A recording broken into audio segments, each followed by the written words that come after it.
We're very pleased at the turnout today, but we want all of you to feel that you've not just been participants in this conference, but that the Stop the War Coalition is your movement.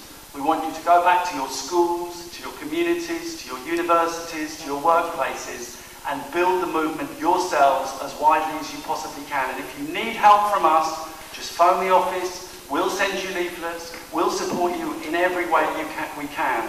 But the movement is only as big and as powerful as the people who participate in it. So please, take control of the movement, take over, and let's have a massive demonstration on October the 8th.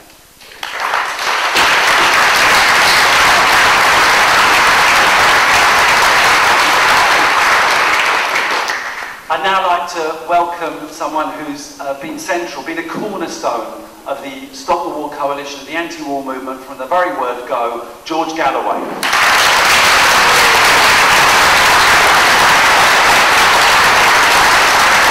Thank you very much, Chair, Lindsay, brothers and sisters, comrades and friends, Assalamu alaikum. I congratulate the Stop the War Coalition on the organising of this wonderful event. Anyone who was at this session this afternoon will long remember it, maybe always remember it.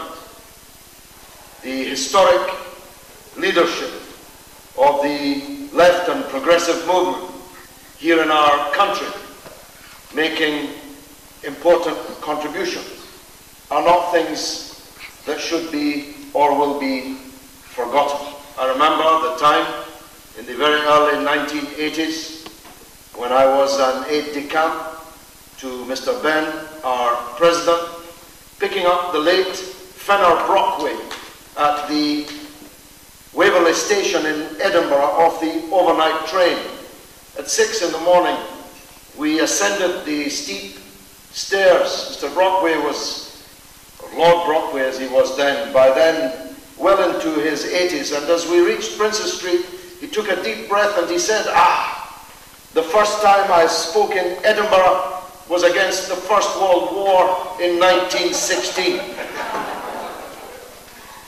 Mr. Ben addressed the great rallies in Trafalgar Square against the British, French and Israeli invasion of Egypt in 1956, and his clarion call and arguments then were as crystal clear and powerful as they are today.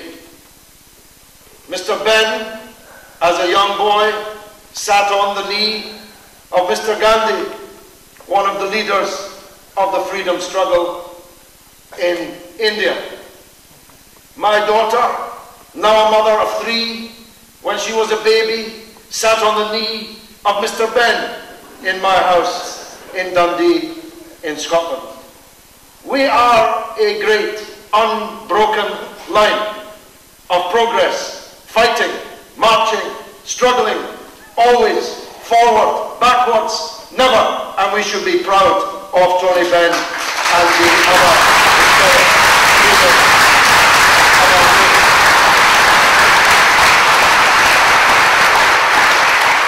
I first marched behind Tariq Ali when I was 14, and he was the leader of the demonstration outside the American Embassy in Grosvenor Square against the barbarism of the United States against the people of Vietnam, at a time when they were dropping an ocean of chemical weapons upon the people of that country and subsequently of Cambodia as well. I was 14, he was the leader, and now he looks younger than me. You see, the company we keep will keep us young and vibrant. And it was so mesmerizing to hear him again today, and still so vital.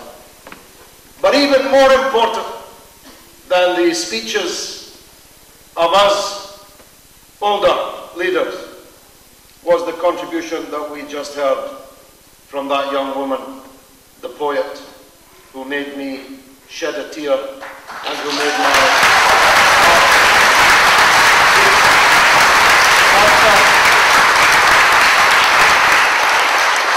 heart beat faster, not just because of the extraordinary power of what she was saying and the clarity with which she was saying it, because it told me, as I hope it told you, that when we older leaders shuffle off this mortal coil, this great progressive army will march on under new young leaders until we are victorious. And Low Key and Jody McIntyre and all these young leaders now forcing their way. They have to force their way because older leaders don't easily make way for newer leaders. But they are increasingly appearing on our front line.